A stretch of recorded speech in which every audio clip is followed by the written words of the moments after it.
ഡൽഹി ഹൈക്കോടതി ജഡ്ജി യശ്വന്ത് വർമ്മയുടെ ഔദ്യോഗിക വസതിയിൽ നിന്ന് കണക്കിൽപ്പെടാത്ത പണം കണ്ടെത്തി. വീട്ടിലുണ്ടായ തീപിടുത്തം അണയ്ക്കാനെത്തിയ ഫയർഫോഴ്സ് അംഗങ്ങളാണ് പണം കണ്ടെത്തിയത്. യശ്വന്ത് വർമ്മയെ അലഹാബാദ് ഹൈക്കോടതിയിലേക്ക് തിരിച്ചയക്കാൻ കൊളീജിയം തീരുമാനിച്ചതായാണ് സൂചന. ബി ബാലഗോപാലാണ് വിവരങ്ങളുമായി ഉള്ളത്. ബാലു, തീപിടുത്തത്തിലാണ് കള്ളി വെളിച്ചത്തായത്. ആ തീപിടിച്ച നിമിഷത്തെ ഇപ്പോൾ ശപിക്കുന്നുണ്ടാവും അദ്ദേഹം.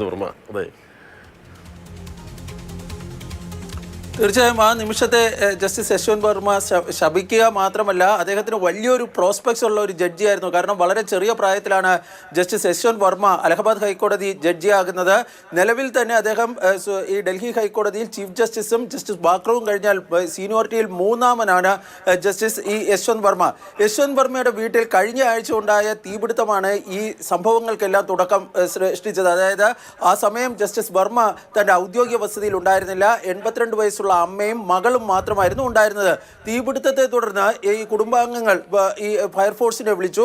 ഫയർഫോഴ്സും പോലീസും ഉടൻ തന്നെ സംഭവ സ്ഥലത്തെത്തുകയും ഈ തീ അണയ്ക്കുകയും ചെയ്തിരുന്നു. ഈ ഔദ്യോഗിക വസതിയോട് ചേർന്നുള്ള ബംഗ്ലാവിലാണ്, അല്ലെങ്കിൽ ഈ ഓഫീസായി പ്രവർത്തിക്കുന്ന പ്രദേശത്താണ് ഈ തീപിടുത്തം ഉണ്ടായത്. തുടർന്ന് ഈ ഒരു നടപടിക്രമമുണ്ട്. അതായത് ഈ തീപിടിച്ച സ്ഥലത്ത് എന്തൊക്കെ നാശനഷ്ടങ്ങൾ ഉണ്ടായി എന്നതിനെ സംബന്ധിച്ച് ഔദ്യോഗികമായി ഈ ഫയർഫോഴ്സിന് റെക്കോർഡ് തയ്യാറാക്കേണ്ടതുണ്ട്. അങ്ങനെ റെക്കോർഡ് തയ്യാറാക്കുന്നതിൻ്റെ ഭാഗമായി ഒരു മുറി പരിശോധിക്കുമ്പോഴാണ് അവിടെ കെട്ടുകണക്കിന് പണം ഇങ്ങനെ കിടക്കുന്നതായി അവർ കണ്ടെത്തിയത്. കുറച്ച് പണം ഈ നശിച്ചു പോയിരുന്നു. ബാക്കിയുള്ള പണം എണ്ണി തിട്ടപ്പെടുത്തി അത് ഔദ്യോഗിക രേഖകളിൽ അവർ രേഖപ്പെടുത്തുകയും ചെയ്തു.